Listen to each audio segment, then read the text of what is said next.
अब जैसे हमने कहा पकड़ो, उसने ज़ोर से ब्रेक मारी, गाड़ी रोकी, वो कहने लगा खुद पकड़ो। ये कह के हमें सड़क पे छोड़ के चला गया वो। अब लीजिए हम खड़े हुए, एक रिक्शा वाला गुजरा, हमने उनसे कहा भाई हमें बनारस चौक जाना है, कहने लगे बैठ जाइए। बैठ गए, घर पहुँचे। अब जैसे हम रिक्शा से उतरे तो फूफा हमारे जो हैं बड़े परेशान हुए हमें रिक्शा में देख के। और पहला सवाल जो ऑटोमेटिक उनके मुंह से निकला एकदम से, कहने लगी कि वो काजू और पिस्ते कहाँ हैं। हमने कहा भाई बैठने दीजिए, थोड़ा आपको पूरा तफसील से बताते हैं कि क्या हुआ हमारे साथ। अब घर में दाखिल हुए। अब घर में किसी मेहमान के आने का बग़ैर सामान के जिस तरह से इस्तकबाल हो सकता है, बिल्कुल उसी तरह से हमारा इस्तकबाल हुआ। लेकिन एक बड़ी अजीब बात हमें नज़र आई, ऐसा लगा पूरी जनता जो है वो इकट्ठी हो गई है वहाँ पर, और लगा कि कोई क्रिकेट का मैच देख रहे हैं। हमने कहा भाई ये इतने सारे लोग यहाँ पर हैं। वो बाद में मालूम हुआ कि वो जो फूफा हैं हमारे, उनके अजीज़ और रिश्तेदार हैं जो शादी में शिरकत के लिए उन्हीं के घर में ठहरे हुए थे।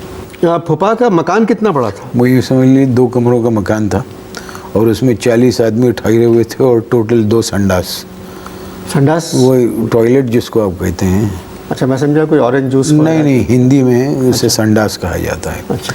अब सब 40 आदमी ठहरे हुए हैं, और उसमें 2 संडास। सब आप खुद अंदाज़ा लगा लीजिए कि अगर आप डिस्ट्रीब्यूट करें टाइम को, तो यानी फ़ी आदमी जी कितनी देर संडास इस्तेमाल करेगा। खैर वो एक अलग इशू है, उस पर कभी अगर मौका लगा एंड में बात करेंगे। तो अब ये था कि वहाँ पर उन्होंने क्या किया कि वो नहीं, तो आपसे कहा था कि आप नहीं, मैं अर्ज़ कर रहा हूँ आपसे कि हमसे तो अजीब व गरीब बातें की गई थी। लेकिन पहले तो ये कहा था कि बशारत आएगा वहाँ लेने, वो नहीं हुआ। उसके बाद यानी ये समझ लीजिए कि अजीब दुर्घटना थी हमारे साथ। तो कहने लगे कि भाई आप जो है अच्छी तरह से हम आपको ठहराना चाहते हैं, चूँकि आप हिंदुस्तान से तशरीफ़ ला रहे हैं, तो हमारे एक दोस्त हैं अलीमुद्दीन ख़ान, उनके घर पर ठहरा देंगे, वो अकेले रहते हैं। चलिए साहब। तो लेकिन हमारे आने से कुछ 2 दिन पहले सुना उनको गोली मार दी किसी ने। वो चूँकि अकेले रहते थे, तो हमने कहा कि भाई अब तो वो नहीं रहे इस दुनिया में, तो मकान तो उनका खाली होगा, तो ले चलिए वहाँ ठहरा दीजिए ले जाके। कहने लगे नहीं, उस मकान पे अलीमुद्दीन ख़ान के छोटे भाई ने कब्ज़ा कर लिया है, और वो कट्टर पाकिस्तानी है। वो कहता है किसी हिंदुस्तानी को घर में घुसने नहीं दूँगा। ये ऐसा कुछ उन्होंने बताया। खैर साहब, फिर आपको भी वहीं ठहरना पड़ा? उसी घर में ठहरे। अब देखिए अजीब हम आपको मंजर कशी करते हैं उसकी, और यानी जो विपता हम पे गुजरी है वो हम थोड़ा सा उसका आपको अर्ज़ करते हैं कि एक कमरा जो था, उस कमरे में संडास के पास उन्होंने एक ऐसी चारपाई सीधी खड़ी कर दी थी, और उस पर एक सफ़ेद रंग की चिट लगा दी थी। उस पर उन्होंने लिखा था कि इंडियन गेस्ट, और उसके नीचे पड़ा हुआ था एक बिस्तर नुमा मैट्रेस टाइप की एक चीज़ पड़ी हुई थी। कहने लगे आप और अज़रा मेरी बीवी का नाम है, कहने लगे आप दोनों वहाँ ठहर जाइएगा। अब पंखा एक ही उस कमरे में लगा हुआ, ज़रा हट के लगा हुआ था, तो यूँ समझ लीजिए कि पंखे की हवा भी जो उसके नीचे था उसे आ रही थी, हमारी तरफ तो हवा का रुख ही नहीं था बिल्कुल भी। तो आप किसी होटल में ठहर जाते हैं? भाई देखिए हम हिंदुस्तान के रहने वाले हैं। वो कहते हैं ना, एक गाना भी था कि ज़्यादा की नहीं लालच, हमको थोड़े में गुजारा होता है। लेकिन आप यूँ समझ लीजिए कि हम लोग अय्याशी के मुतामिल हो ही नहीं सकते। यानी थोड़ी सी आमदनी होती है, उसी आमदनी में गुज़र बसर होता है, ना किसी चीज़ की चिंता होती है, ना किसी चीज़ की कोई ख्वाहिश होती है। बड़ी मुश्किल से गुज़र बसर। आप होटल में ठहरने की बात कर रहे हैं, यानी यकीन जानिए कि ये जो टिकट के पैसे हैं उसके लिए भी बड़े हमें पापड़ बेलने पड़े। अज़रा के जेवर बेचे गए, मैंने अपनी बीवी के जेवर बेचे टिकट ख़रीदने के लिए। तो आए क्यों आप लोग? भाई असल में मेरी वालिदा का ये कहना था कि तुम्हारे बाप की बहन के बेटे की शादी है, यानी दुनिया इधर उधर हो जाएगी, लेकिन तुम्हें जाना होगा। आपके फूफा के पास पैसा वगैरह तो होगा? वही देखिए होगा, मैं नहीं जानता, हो यकीनन होगा, लेकिन मैंने उन्हें खर्च करते कभी देखा नहीं। 3 कमरों का घर, 40 आप आदमी। 3 क्यों कह रहे हैं? आप 3 क्यों कह रहे हैं? आप 2 कहिए। एक कमरा तो ऑलरेडी था ही ना उनका, फूफा का और फूफी का, तो रह गए 2 कमरे, उसमें 35 आदमी ठहरे हुए हैं। और 2 गुसल खाने।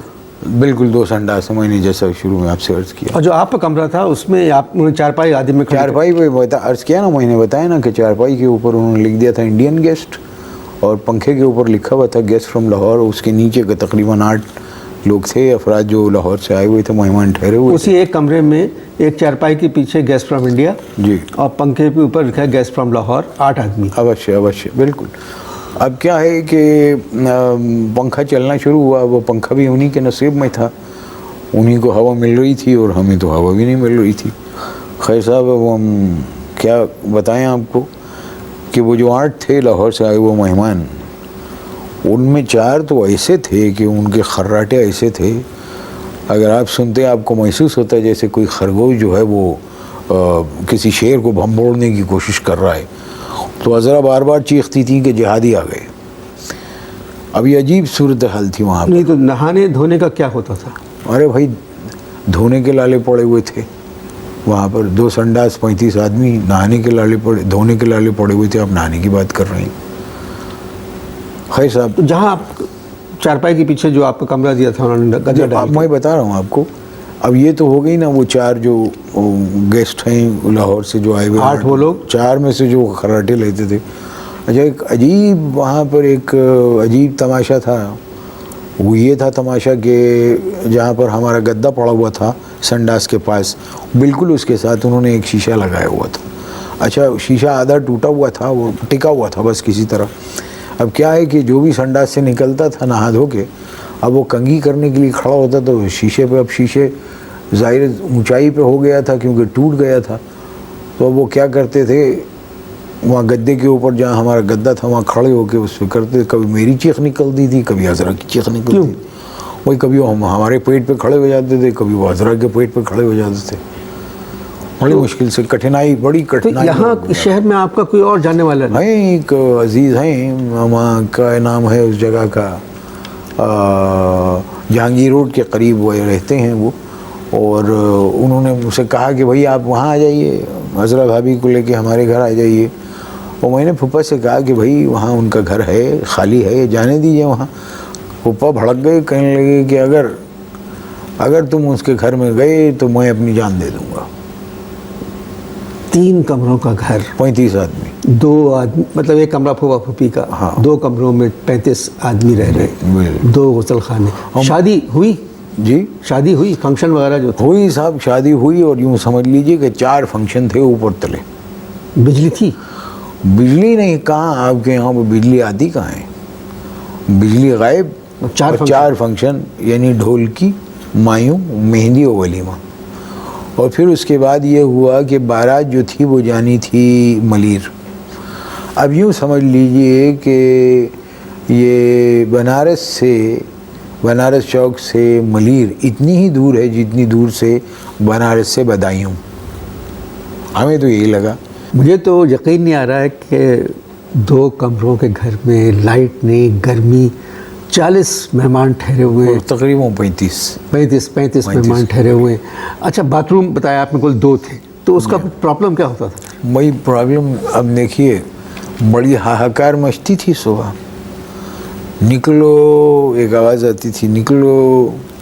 अब भाई कैसे निकले आदमी, अब ज़रूरियात ज़िंदगी से फारिग होगा तो निकलेगा। जी जी। तो फूफा ने उसका एक बड़ा हल निकाला, कहने लगे कि भाई ऐसा करते हैं कि संडास पे राशन लगा देते हैं, राशन कर देते हैं, यानी टाइमिंग फिक्स कर दी उन्होंने। सुबह 8 बजे से लेकर 9 बजे तक इंडियन गेस्ट यानी हम, चाहे हमें ज़रूरत हो या ना हो, हमें जाना है। ये उन्होंने कह दिया कि दिखावे के लिए आप चले जाइएगा, लेकिन जाइएगा ताकि वो टाइम आपका है, उसमें आप एक डिसिप्लिन कायम रहेगा, कहने लगे दूसरों के लिए भी। अब हम तो डिसिप्लिन के पाबंद लोग हैं। हम ठीक है, 8 बजे से 9 बजे तक हमारे लिए इंडियन गेस्ट के लिए, 9 बजे से 10 बजे तक के लिए गेस्ट फ्रॉम सक्खर, और 10 बजे से लेके दोपहर 2:30 बजे तक के लिए गेस्ट फ्रॉम लाहौर। तो ये 4.5 घंटे लाहौर के गेस्ट? वो असल में 8 आदमी थे, खाते भी बहुत थे।